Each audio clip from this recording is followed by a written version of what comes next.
Welcome to the debate featuring the candidates for the 150th New York State Assembly seat.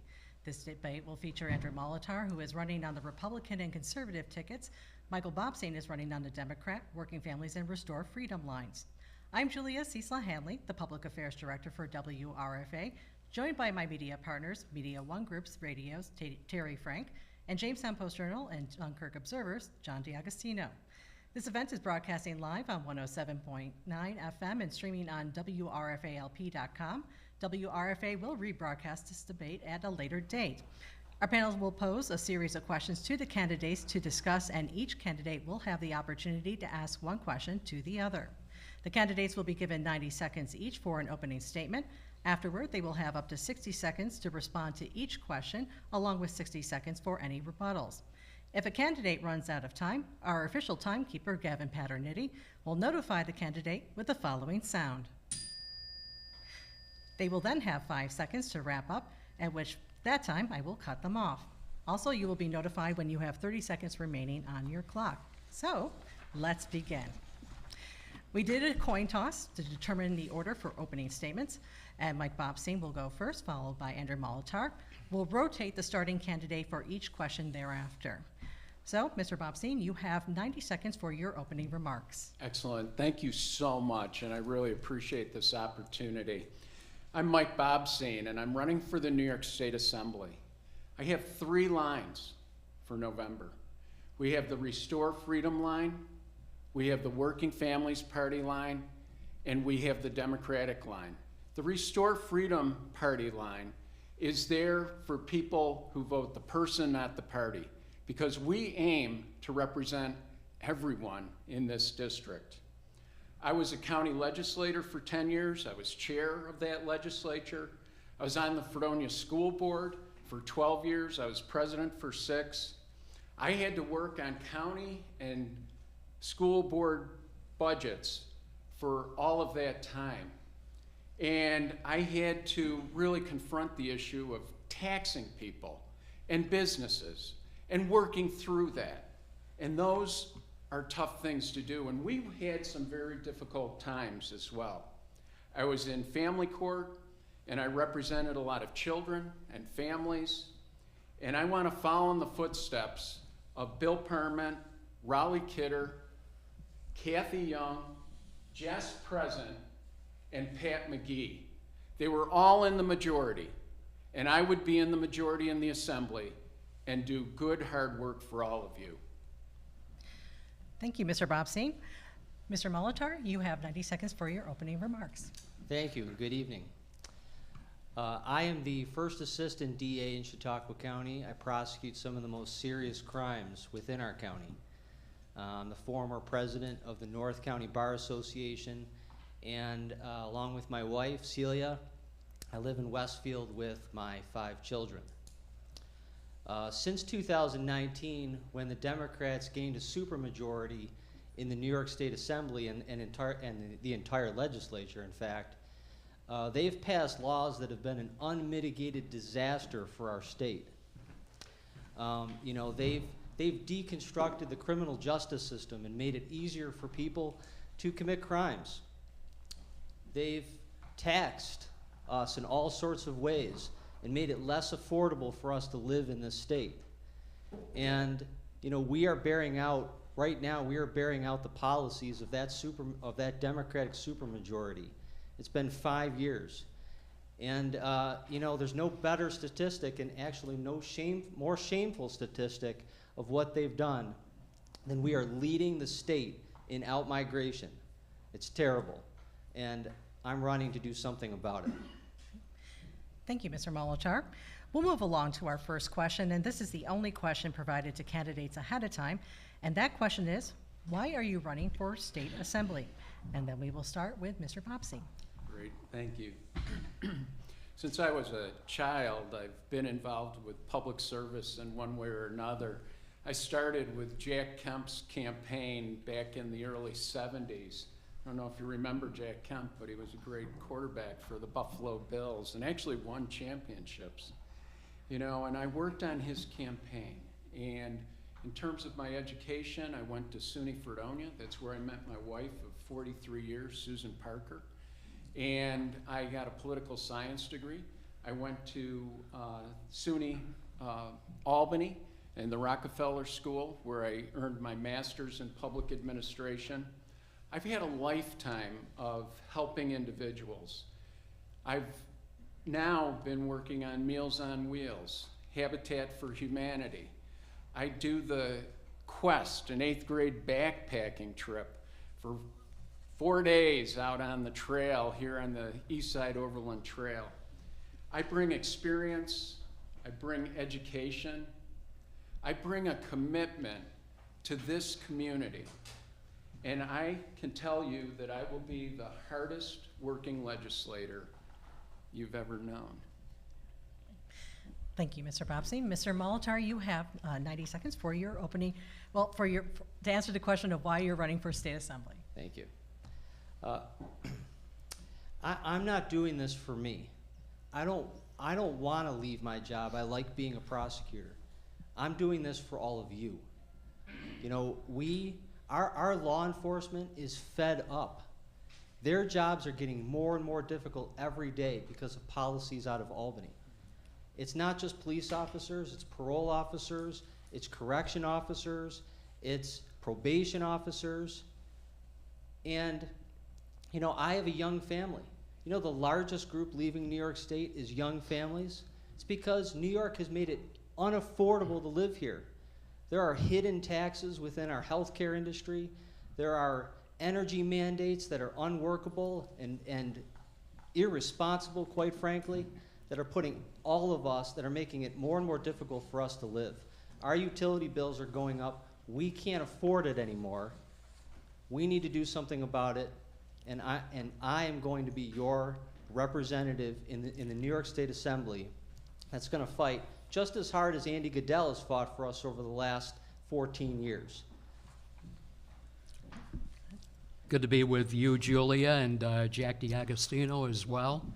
I do have a question regarding my soon-to-be 92-year-old father who has been in a skilled nursing facility locally most of this year. One thing I have noticed is the staff is very caring. I have no issues with them whatsoever. However, many times they are short-staffed and turnover is high. How can state lawmakers, you in particular, work to improve this situation as we're all aging? And I direct that to Mr. Bobseine first. Excellent. Thank you so much, Terry. Hey, so long-term health care is a really significant issue for really every family. And it's so interesting that you raise your father as an example. You love your dad. We love our parents. And we are asking people to take care of our loved ones, and they are understaffed and they are underpaid. The reimbursement rate for long-term health care caretakers has not been really changed since 2007. We need to re-rate, and we also need to ensure that there are cost of living adjustments, and that should be every year. And we need to be taking care that we provide the staffing. I've been endorsed by the SEIU, and I have talked with them about the needs of long-term health care for our state and for our residents, and I will be supporting those kinds of changes. And as a member of the majority, I can be more influential than just simply complaining and raising that issue. Mr. Molitor, I wanted to get your thoughts on it. I know that locally we had one of the nursing homes, Lutheran, over the past year close. What can we do to better take care of our aging population? Well, there's a lot packed in that question. Thank you, Terry. You know, our healthcare industry is facing a lot of issues, especially in New York, because, again, we put a lot of strain on our businesses. We make it really hard for people to do business in New York because business taxes are incredibly high. And if you're a young person who wants to stay in this community and work as a nurse or work as a healthcare aide, you have to face the highest combined tax rate in the nation. So what are you going to do? You're going to leave New York State and you're going to go somewhere else where it's more affordable. And you know, I have siblings that are in the healthcare industry, and they leave. They leave because it's cheaper elsewhere. So if we're going to really help our aging population, we have to first address the bigger issue, which is to make our state more competitive. Let there be more nursing home facilities competing with each other to provide high quality care in our state. It all starts from economics. A chance for a rebuttal, Mr. Bobseine? Yeah, I'm just trying to understand relative to really the more significant part that we've got to deal with, and that's the staffing ratios and the compensation. And I mean, we can talk then about, you know, how we accomplish this relative to, I guess, broader issues that Mr. Molitor has raised. But for me, that's really where it's at. You know, we've got to be in these facilities with cost of living adjustments and changes to the reimbursement rate so that we are actually paying the people who take care of our loved ones what they deserve. Yep. Thank you. Any more? Yeah, Sure. Yeah, but here's the problem. In New York State, right, if you're a nurse and you get violently assaulted in a hospital, you're not going to want to work in that hospital anymore. And that happens a lot in our county. We have a high incidence of violent assaults. I prosecute them. A high incidence of violent assaults in our nursing homes, in our hospitals. It happens, and we need to do something about that too. Do I have an opportunity there, or no? When we close. Yeah, when we close. So, thank you both, and I think, Jack, you're up. So thank you, Julia and Terry, for having me. Appreciate the candidates' involvement in what they've done during the race. My question centers around the discussion on the sales tax rate that's been an issue in this race. Nearly 1 decade ago, the rate was increased 0.5% to 8% in Chautauqua County. Please share with us your sentiments regarding how you believe we should move forward on this issue. And we'll begin with Mr. Molitor. Yeah, thank you for that question. As you know, Mr. Bobseine wants to cut sales tax revenue in this county. That is going to have a disastrous effect on our county finances and local municipalities. It will cut approximately $20 million from our county, our tax levy revenue, and that equals about a 28% increase in your property taxes. Even worse than that, for local municipalities, it's going to cut about 9% across the board. So cities like Jamestown and Dunkirk and the village of Fredonia that are already suffering a deficit, they're really going to struggle with that tax cut. Mr. Bobseine. Yeah, thank you, Jack. Really appreciate that question as well, because it has been an issue.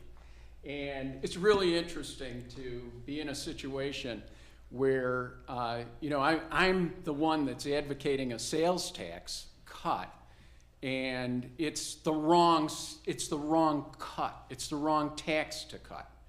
And I haven't heard where else we're going to go. But let me just run through a few things. So in 2015, right, we increased the sales tax by that 0.5%, like you said. And what's happened in terms of our revenues have gone from $29 million in that period till now to $54 million. That's an 86% increase in sales tax revenues. Our unappropriated fund balance for the county has gone up 130%. It's gone from $20 million to $46 million. I want to work with our municipalities. I want to work with our county. I think there is an opportunity to do something relative to the sales tax. And I will add this. I was the first legislator to propose a tax holiday back in the 90s for clothing and shoes. It comes up in 2026, and we need to renew that, and I would look to expand that as well or increase it. Further discussion, Mr. Molitor. Yeah, you know, the highest part of the state budget is Medicaid costs. And from the county, county government pays $8.5 billion for Medicaid. You know, if we really want to start somewhere and really help our counties, we need to cut Medicaid costs, which are the highest in the nation. And you know, I think a good place to start is you know, cutting the hidden healthcare taxes. Right now, there's $6.5 billion in hidden health. The state collects $6.5 billion in hidden healthcare taxes. We can cut those. We can make Medicaid more affordable, cheaper. We can still provide high quality care. And then you know what? Our counties aren't going to have to pay huge Medicaid costs to the state. That's an excellent way to cut costs locally. But, you know, this sales tax plan, it's going to ruin things for us. The sales tax plan is that I work with the municipalities, I work with the county, I work with our residents. You know, I think we just need to be open to these sorts of things. What I'm concerned about is, you know, we can't even talk about this kind of thing when you've got those kind of numbers out on the table. You know, so I look at this and, you know, and I say, we're going to do something about Medicaid costs. And I don't really hear an answer to that while we try to take care of long-term care.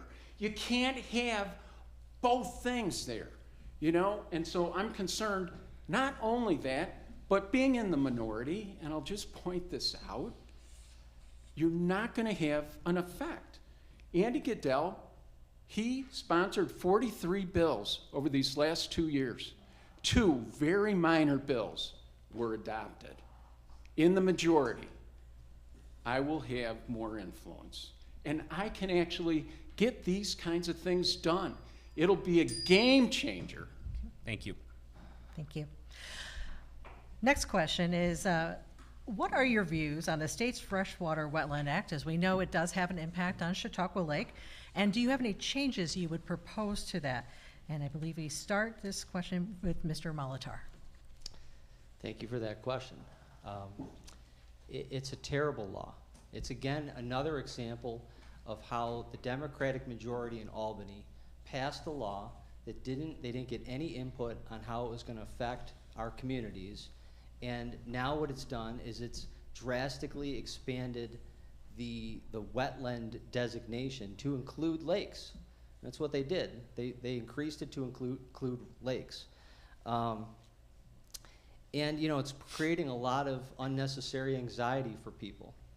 And so, you know, one of the things that I've already done is I've submitted a letter to the DEC in their proposed regulations comment period, and I've suggested that within the regulations, they clearly designate that lakes are excluded from the wetland designation. They could do that right away, and that would eliminate a lot of anxiety for people. We could also, in the state legislature, amend the environmental conservation law and make that fix as well. But I think broader than that, what we need to do is, you know, regulations, we should make it so that regulations have to be passed by both chambers in the legislature. You know, they should be part of the democratic process so that people have input on those things. Thank you. Thank you. Mr. Bobseine, same question. What do you think about the state's Freshwater Wetland Act and how it relates to Chautauqua Lake? And would you do propose any changes to what is out there right now? Thanks, Julia. I really appreciate that. Yeah, the 2022 Wetlands Act, right? So it was adopted by this legislature, and I don't think I heard anything out of our representatives back in 2022 about what this Wetlands Act would mean. So we start there. Then let's go to this year. In March of this year, we had both of our legislators, Senator Borrello and Mr. Goodell, and our county executive say, there really is nothing to see here. It's not going to be a problem. However, then people got excited about it. And then the bandwagon started. What I proposed in July was that what we would do in January, if elected, that I will be proposing to put into place the exemptions in statute in order to address the concerns of landowners. To suggest that we're going to exclude lakes, freshwater lakes, from wetlands protection is a dream. Wetlands protect our lakes. We need wetlands. We need that balance of wetlands for our lakes. Would you have a rebuttal? No, nobody's saying that we should eliminate wetlands, of course. It's just that wetlands aren't lakes, and that's actually part of the statutory definition. But, you know, one of the big, you know, we hear over and over again from my opponent that he's going to have this incredible influence over Albany once he gets elected. Well, if he's got this incredible influence, why doesn't he do something about it right now? Okay. Mr. Bobseine, any rebuttal? Yes, certainly. You know, so if you look at my timeline on my website of the work that I've done, I've actually done a lot of work with New York State Department of Environmental Conservation. I actually helped to produce the first seeker handbook. You know, I have the ability and I have a relationship with the New York State Department of Environmental Conservation. I would love to use all my influence right now. It's not there. But as a member of the Assembly, I can be that representative. And I will be in the majority, and it plays very differently. That's the political reality of our lives. Okay. Thank you. Next question. After being the subject of court cases in recent months, New York's Equal Rights Amendment to the state constitution goes before voters November 5th. While it may be well-intentioned, there are people who feel it's too broad and will ascribe more rights to segments of the population than it should, i.e. transgender males being able to compete in women's sports. How do you feel about it? Does it need to be changed, and how would it be changed? And we'll go first to Mr. Bobseine. Thank you, Terry. You know, Proposition 1 is long overdue. We have 22, I believe it's 22 laws concerning anti-discrimination. And it covers the gamut, including gender. But most significant for us is the equal rights of women relative to their reproductive health.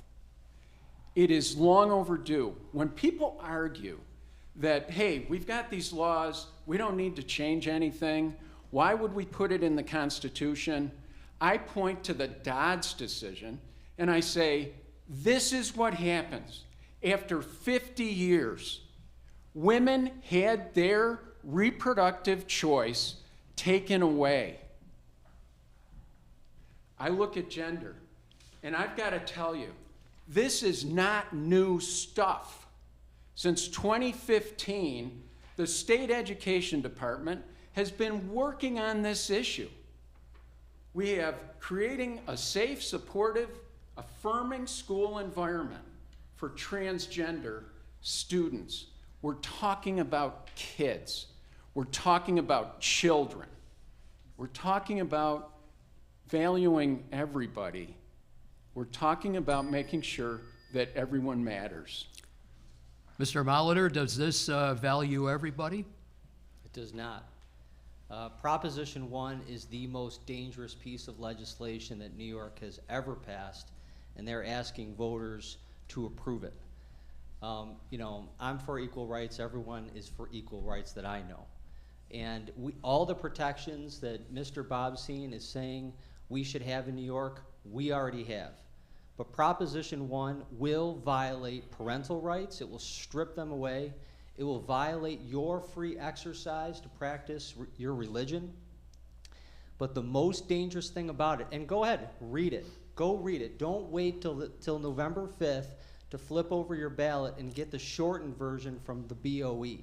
Go read the actual amendment, because the actual amendment gives the government the power to discriminate against anybody they want for the purposes of dismantling or preventing discrimination. That is unfettered power to the government. It should terrify every single one of us. Everyone should vote no on Proposition 1 for that reason alone. Mr. Bobseine? Yeah, it's rebuttal? really unfortunate. I mean, when we talk about terrifying,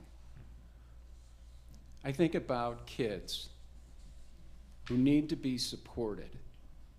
I think about people with different abilities. If any of you have been to a unified sports program, you know, it's just incredible to see what goes on. When we talk about age, you know, all these things need to be protected. We've got it by law, but it's time that instead of the pencil, we put it in ink. Because my opponent, I believe, opposes women's right to make personal decisions about their lives and health care. And that is really at the bottom of this. We need this to protect women and reproductive rights in New York State. I'm going to give Mr. Molitor a chance to respond. Nothing will destroy women's rights more than Proposition 1.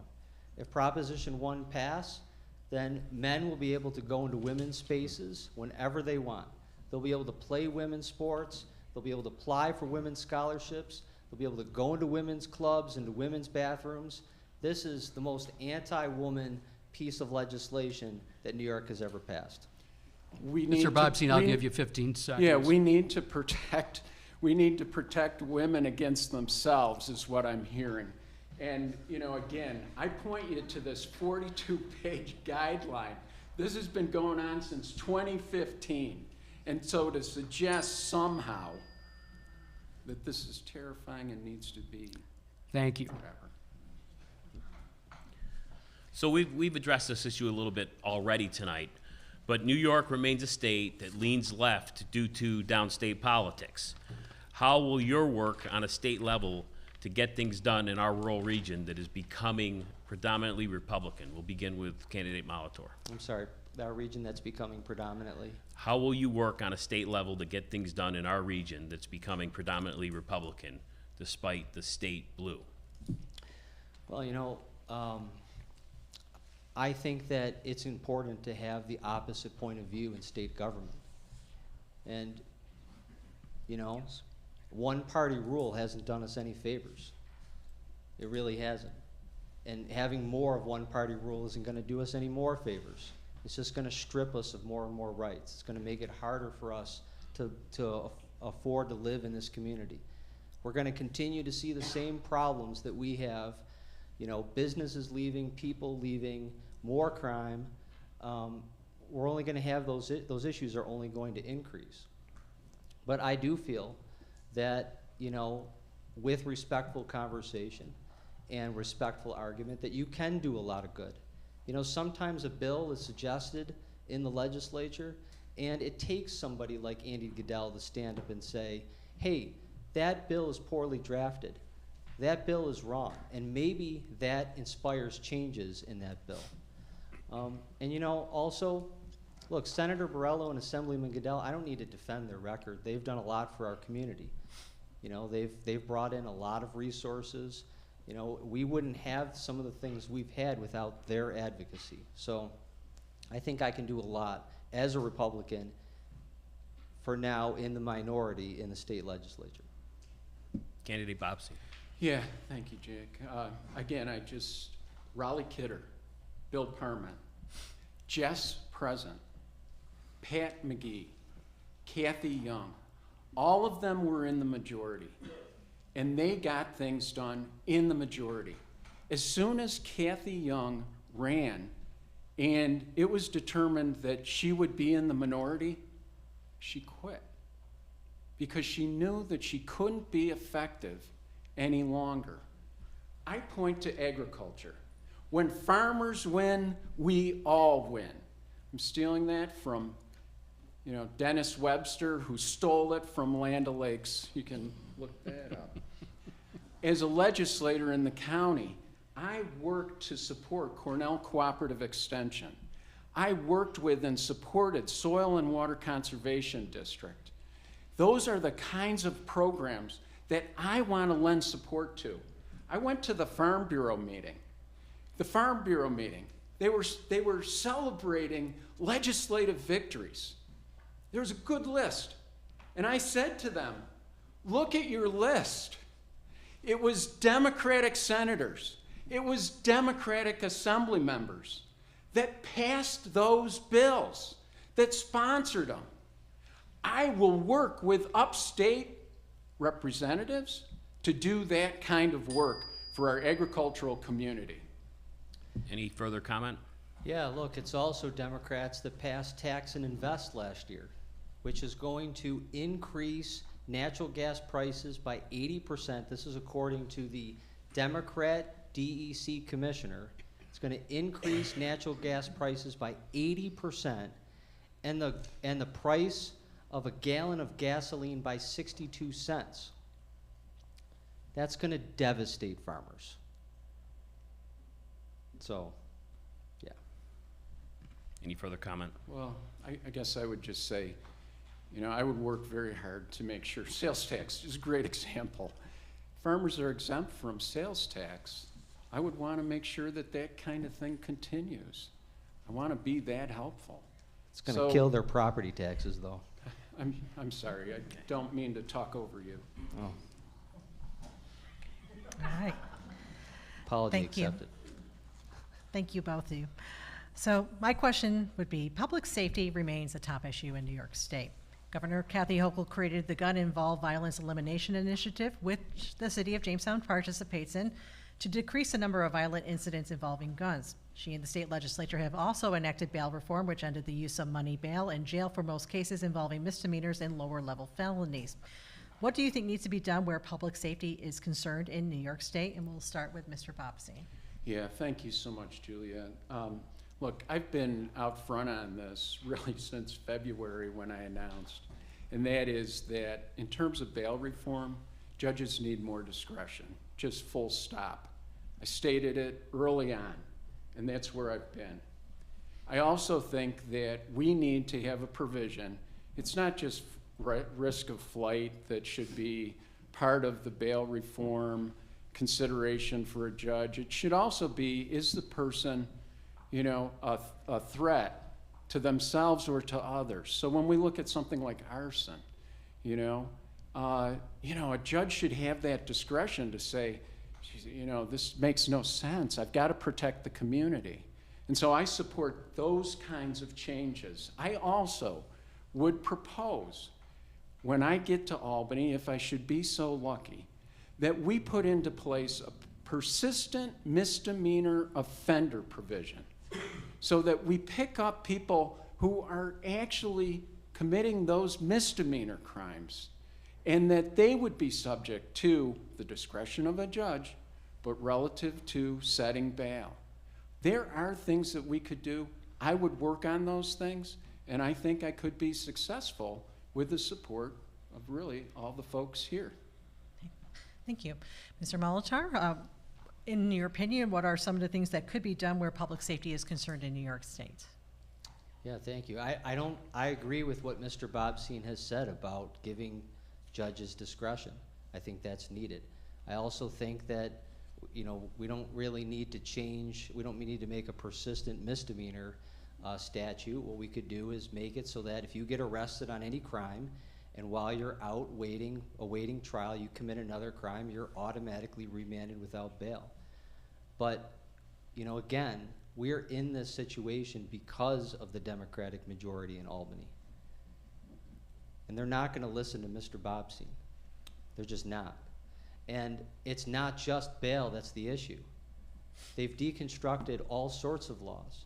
When you talk to correction officers, and they feel like they're the ones that have been punished, that have been put in jail. Because they can't segregate violent offenders who are putting the correction facilities at risk. And, more and more contraband is coming into the facilities, which is putting their lives at danger. They're worried about whether they're gonna come home every day. And these are systemic laws that have been passed by the Democratic majority for a specific purpose, and that's to deconstruct the system. So we need to do more than just bail. We need to repeal all of it. thank you. Do you have a rebuttal, Mr. Bobseine? Yes, a couple things. One is, you know, I've said a safe community is a healthy community, and, you know, I look at this issue and I look at making sure that our law enforcement people are funded and that they have training. I would be supporting those kinds of measures, and we have that ability through the state legislature. I would also point to this. When I was on the Fredonia School Board, we couldn't afford a school resource officer. So what we did is we actually created a very creative position, and that's the school safety advisor. We put it into civil service law, and it's there, or at least practice, here in Chautauqua County, and it is expanded to more and more schools. I'm very proud of that. When I go to school board meetings and I see school safety advisors, I point to that, and that's really effective stuff. And those are the kinds of things that I want to do. I want to be creative, and I want to work with everyone. Thank you. Mr. Molitor, do you have a further rebuttal? I would just add that we also need to fix the parole law. You know, the way it works right now is if a parolee commits a substantial violation of parole, you know, there's no punishment for them. They're not returned back to prison. Like Edward Kint is a great example. You know, we need to fix that. If you abscond from parole, you go back to state prison. You're convicted already. You shouldn't keep getting chance after chance after chance. We don't need to keep re-victimizing victims and our community. Yes, I actually proposed some changes to the parole law, and in response to the Kint case, you know, and I think that those kinds of things can be done and should be done and would be significant. And in part what we need is we need additional staffing and services for our parole officers. And I support that sort of thing. I want to make another comment relative to corrections officers. They are state employees. I want to protect them. I talked to Kenny Gold, who's the union representative for corrections. I told him, look, I am wide open to talking to you and talking to your members and making sure that you are protected in your jobs. I do not want to be the person that's responsible for any one of our employees to be harmed. Okay, thank you. We have some time for more questions, so I will turn over to John. Well, unfairly, I have questions directed for both candidates. The first question I have is directed toward Mr. Molitor. Regarding the sales tax increase, you know, before 2015, Chautauqua County government was right-sizing. It closed the county home, and it was pushing for government efficiencies. Is the sales tax allowing for bloated government? Jack, I don't work for county government, so I can't give you an answer to that question. But you know what the problem with the sales tax revenue cut that Mr. Bobseine proposes is? Look at the city of Dunkirk. You know probably more than anybody that the city of Dunkirk is in incredible financial disarray. A 9% sales tax revenue cut for the city of Dunkirk is $342,320, which means they're going to have to, if that happens, okay, they're going to have to raise taxes even higher than the 108% that they've proposed, or they're going to have to cut services, or both. Now, it's just ironic to me that the person proposing this sales tax cut that's going to hurt the city of Dunkirk was the city of Dunkirk attorney when all of this was happening. I mean, that's shameful. Any comment from you? So once again, we just can't talk about certain things. We can't talk about a sales tax cut of any amount. And again, I mean, I think it's rather startling. We've gone to $29 million to $54 million in terms of sales tax revenue increase, 86%. Our unappropriated fund balance has gone up 130%. We can't talk about these things. You talked about right-sizing county government, and he can't comment on it. You know, And I would say, no, we should be looking at everything, and I want to be helpful there. I'm not saying anything against the county, but what I am saying is I think we should be looking at every opportunity. And we all know that, you know, the number of employees in county government has grown significantly. We eliminated the county home, 200 some odd jobs, and we've now built that back in. You talked about right sizing. I would want to work with that. I also have concerns about education. I hope somebody raises the issue of education, or I will talk about it anyway. Okay. If you don't want to respond, I have a question directed for him. I want to respond. Okay, very good. So, you know, look, we're running for New York State Assembly. We're not running for county legislator or county executive. If you want to address the county budget, run for one of those positions. We're talking about the state here, okay? The state is spending billions of your tax dollars to do sanctuary state. Billions of dollars to keep illegal migrants in New York City. That's your taxpayer money. We could be using that money to help people here in this community. And by the way, you know, Mr. Bobseine proposes, or he holds himself out as a lover of libraries. Well, what do you think is going to happen when these municipalities lose 9% across the board? They're going to have to cut their Department of Public Works, their fire and police. They might have to cut library spending. I mean, that's all cutting the sales tax is a partisan political position. That's all it is. I got to tell you, I love being accused of being a lover of libraries because I wear that medallion proudly. I've been to every single library in this district, and it is unbelievable what our libraries are doing and what they mean to every one of our communities. I was at the Kennedy Library for their 70th anniversary. It was just a wonderful community event. These libraries provide heating, cooling, they provide food for kids, after school care, whether they want to or not, food pantry. I mean, they do so many things. GED, bilingual education opportunities. People can apply for jobs at our libraries. This is significant.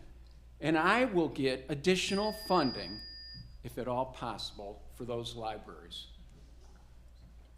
Did you have a follow-up question? Yeah, I have one other question. This is directed for candidate Bobseine. Many see the Democratic regime is too lenient on non-residents and non-working individuals who are coming here. Is this an indication that state leadership is forgetting the current taxpayers? Jack, I mean, it's a good question. It's a very theoretical question for me. As your representative, as the representative of the folks here, I don't take for granted being that representative. I don't take for granted the fact that you're going to give me your trust, that you're going to expect me to do right by you. And I can tell you that I will work hard for the people of this district. And that includes the Seneca Nation as well. I will be the representative for everyone, not just Democrats, not just working family party people, but I'll actually represent the Farm Bureau, which is mainly Republican, based on my experience of their dinner. You know, but I'll be the representative for everyone, and that's the best that I can promise. No one will work harder for you than Mike Bobseine, and I've proven that throughout my life. Comment, Mr. Molitor. Can I have the question again, please? So the question was, the current Democratic regime seems to be too lenient on non-residents, non-working individuals who are coming here to New York State. Is this an indication the state leadership is forgetting the current taxpayers? Yeah, and the proof is in the pudding. You know, New York New York is has the sixth highest illegal immigrant population in the nation, right? But it's leading the state in out-migration. And these aren't just retirees going to Florida. It's like I said before, the #1 group of people leaving New York State is young families. They can't afford to buy a house. They can't afford to pay their utility bills. It's, you know, and their taxes are really high. So yeah, they're forgetting its citizens. Okay, thank you. Thank you. All right, we have another question from Mr. Frank. Thank you very much. I have a hypothetical here for both of you. If you had a chance, if elected, to add or eliminate a regulation or a law, what would it be? And I direct that to Mr. Molitor first. So I get to eliminate one law and one regulation, or just one? Either one. And when you say eliminate, what do you mean? Like strike it off the books completely? Get rid of it. If you had the chance, if you were given the finger point by one of the leaders and said, you need to eliminate something, what would you do? That's a good question. Thank you for that question. Eliminate. Or change. Okay, change is better, yeah. Because I would change the bail law right away, right away. It's just not workable. And it, you know, when they passed that law, they passed it on the back of a budget bill. They didn't get any input from law enforcement across the state or from the community people that it would affect. So I would change that right away. Sorry, I don't want to eliminate bail. I just wanted to change it. Yeah. Mr. Bobseine, same question. Yeah, thank you. So, education is something that's really near and dear to my heart. I believe that a public education is absolutely the best gift that we can give our children. Serving on the Fredonia School Board, you know, I got plenty of opportunity to, you know, try to do the best for the students of that district, but also work with other districts. And so when you ask that question, what I look at, we attempted to merge with Brockton. The Fredonia School Board Fredonia Schools tried to merge with Brockton. Brockton tried to merge with Westfield. Westfield said no to Brockton. Brockton said no to Fredonia. Fredonia said yes to Brockton. Brockton said yes to Westfield. I'm not suggesting that we need to strengthen somehow the merger opportunities, but I do know that the education department is right now working on regionalization. And what I would want to do is I would want to eliminate the possibilities of not being able to regionalize, especially at the high school level. I would want to ensure that we share services, that we share resources. And that is where I would go with that. Thank you. Thank you. We now come to the time period where each candidate has an opportunity to pose a question to their opponent. Opponents will be given 90 seconds to respond. The questioner has up to 60 seconds for a rebuttal, and the opponent will then have 30 seconds for a final rebuttal. We will start with Mr. Molitor. So you have an opportunity to pose a question to Mr. Bobseine. Thank you. Mr. Bobseine, last year the Democrat majority passed tax and invest legislation, which will be implemented next year. The Democrat-appointed DEC commissioner has publicly stated that it will raise natural gas costs by 80% and gasoline price per gallon by 62 cents. What would you do to make it more affordable for our county, where the majority of people heat their homes with natural gas and we do not have public transit? Sure, that's a great question. Thank you so much. You know, I think we are transitioning, and to ignore that transition, you know, is just not realistic. I mean, when we look at Hurricane Milton, you know, you've got a meteorologist who breaks down reporting on Hurricane Milton because of his understanding of what's going on relative to climate change and really its ramifications for all of us. You know, and I look at our area and I say, there's a real opportunity for our district, Assembly District 150, and that is to transition to clean and renewable energy. And it will be a transition. And I look at what National Grid is doing. They're investing $16 billion in upgrading infrastructure for electrification. I also look at Jamestown Board of Public Utilities. They are doing so many creative things, but we've got to protect their allocation of hydropower. We've got to protect the rates that are charged. And it's not just Jamestown, but it's Westfield, Mayville, Brockton, but primarily Jamestown. It's a huge and vital thing that we could be doing with respect to the BPU. And I want to be helpful there. Central Heating District, their microgrid project, we can be doing things to be very helpful with respect to the transition. Mr. Molitor, you have 60 seconds for a rebuttal. Yeah, I would vote to allow the state to drill for natural gas, to frack for natural gas, and I would support high energy efficient natural gas turbines. We could easily convert, it would take some effort, but we could convert the NRG plant in Dunkirk to high efficient natural gas, and we could use those natural gas resources to transition ourselves under a more realistic timeline to renewable resources. You know, so. Do I get 15 seconds? You get 30 seconds for a rebuttal. Oh, nice, thank you. So what I look at relative to this is, I was just at Dahlstrom in Falconer this past weekend.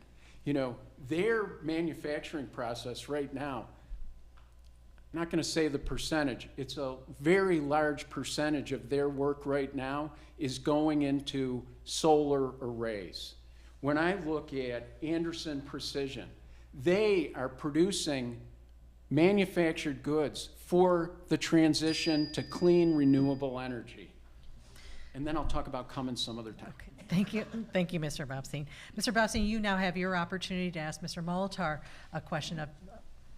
Sure, thank you.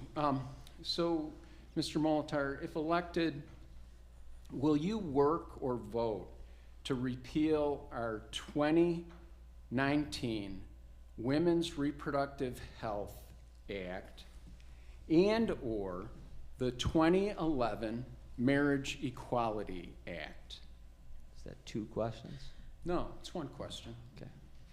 It's got two parts. And you have 90 seconds for a response. Well, look, we have a Democrat majority in New York State. In response to your first question, I'm a practicing Catholic. I'm pro-life, but you know, it's not realistic. It's not on this ballot, and it's unrealistic to think that those laws are going to change in New York. So, I mean, it's really a very interesting hypothetical, but it's not going to happen. So, Okay. As Tim Walz said, that's a non-answer. okay. Okay. Do you have another rebuttal? To him saying it's a non-answer? So. No, thank you. Okay, well, we come to the point where we will do our closing remarks. You are limited to 2 minutes each, and we will start based on the coin flip at the beginning. We'll start with Mr. Molitor for your closing remarks. Okay, thank you. So I'm not running to be in the Democrat majority. The Democrat majority has made things very difficult for us in this state. They've made it less affordable for us to live. They've deconstructed the criminal justice system. They want to control lots of different aspects of our lives. I'm not running to be in the Democrat majority. I'm running to fight for all of you so that we can change some of these laws, so we can reverse bad laws. You know, like I said at the very beginning, I love being a prosecutor, but somebody needs to stand up for the truth. You know, we can say all we want, you know, just elect me. If you give me the power, I'll make all your dreams come true. Well, that's not how it works. We need to stand up for what's right. We need to talk about the truth, and we need to do that so that we can change laws. And I don't agree that we can't fix things. I don't agree that we have to sell our souls in order to get some money. What we need to do is we need to speak the truth, and I'm willing to fight for you and do that for you in every aspect of your lives. Thank you. Mr. Bobseine, you have 2 minutes for closing remarks. Thank you. I appreciate this opportunity and just to be able to speak to so many people, or so many more people. You know, we've been at this since the end of December. We didn't know that Andy Goodell would be retiring.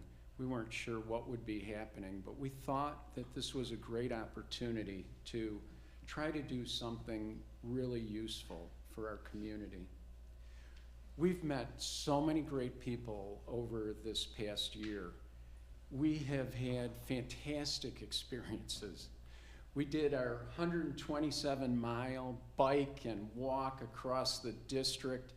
My wife, Susan Parker, was a wonderful supply wagon for us, you know, but 127 miles, 8 days. We started at the Seneca Nation and went down to the Audubon Center.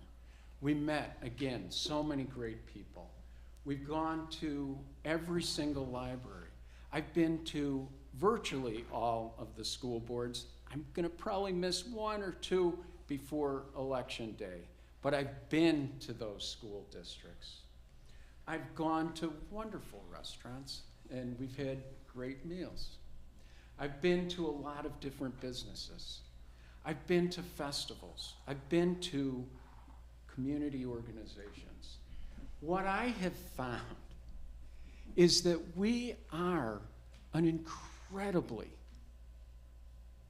hopeful community. And no one will work harder for you to deliver on that hopefulness. It's not a dream. It's not waving a wand. It's what I truly believe in. Thank you. Thank you. And thank you to both of you, Mr. Molitor and Mr. Bobseine, for participating in this debate. Also, thank you to our audience, whether you're in person here with us or listening online or streaming. You'll be able to hear this presentation online on WRFALP.com, as well as view it on WRFA's YouTube page and hear the rebroadcast on WRFA.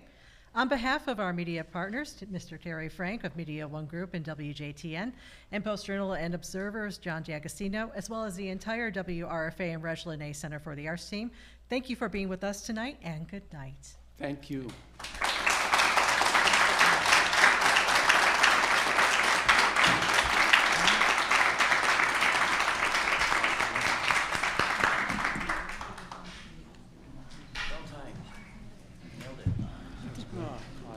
Thank you both. Thank you both. Thank you. No, and thank you for having those extra questions. Thank you too. Mike? Yeah, and that was Enjoyed cool. it. I like that. It was cool. Oh, thank you, Mike. Thank you. Hey, Andrew, Yes. I totally took advantage of that confusion on Oh, the timer. I know. Yes. Watching you guys, and I I'm know. like, I'm going.